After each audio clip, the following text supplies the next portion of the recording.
ಹೇಳಬೇಕು ಅಂದೆ ಏನದು. ಹೇಳಕ್ಕೆ ಬಂದಿದ್ದೀನ್ರಿ, RRB ದವ್ರಿಗೆ ಏನೋ ಆಗಿದೆ. ಯಾಕೆಂದ್ರೆ ನೋಟಿಫಿಕೇಶನ್ ಮೇಲೆ ನೋಟಿಫಿಕೇಶನ್ ತರ್ತಾ ಇದಾರ್ರಿ. ಹೌದ್ರಿ, 2025ರಲ್ಲಿ RRB ಬಹಳಷ್ಟು ಎಕ್ಸಾಮ್ಸ್ ನೋಡಿದ್ರಿ.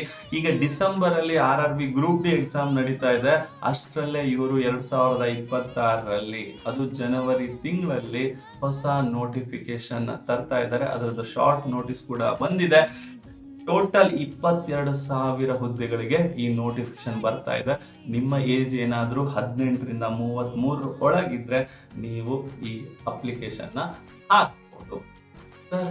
ಮತ್ತೆ ಕ್ವಾಲಿಫಿಕೇಶನ್ ಏನಿರಬೇಕು, ಜಸ್ಟ್ 10th ಪಾಸ್ ಆದರೆ ಸಾಕ್ರಿ, ನೀವು ಇದಕ್ಕೆ ಅಪ್ಲಿಕೇಶನ್ ಹಾಕ್ಬೋದು ಸರ್. ಸ್ಯಾಲ್ರಿ ಎಷ್ಟಿರುತ್ತೆ? 8 ಪೇ ಕಮಿಷನ್ ಜಾರಿ ಆಗ್ತಾ ಇದೆ ರೀ. ನಿಮ್ಮ ಸ್ಯಾಲ್ರಿ 50,000ಕ್ಕಿಂತ ಹೆಚ್ಚಿರುತ್ತೆ ಒಂದ್ ವೇಳೆ ನೀವೇನಾದ್ರೂ ಎಕ್ಸಾಮ್ ಕ್ಲಿಯರ್ ಮಾಡಿದ್ರೆ. 2026 ನಿಮ್ಮ ಜೀವನದಲ್ಲಿ ಹೊಸ ಹರುಷ ತರ್ತಾ ಇದೆ. ಒಳ್ಳೇದಾಗ್ಲಿ ಎಲ್ಲರಿಗೂ. ಸೊ ಬೇಗ ಸೆಂಟ್ರಲ್ ಗೌರ್ಮೆಂಟ್ ಎಕ್ಸಾಮ್ಗೆ ತಯಾರಿ ನಡೆಸ್ರಿ. 2026ರಲ್ಲಿ ಒಂದು ಜಾಬ್ ನಿಮ್ಮದಾಗಿಸಿ. ಎಲ್ಲರಿಗೂ ಒಳ್ಳೇದಾಗ್ಲಿ.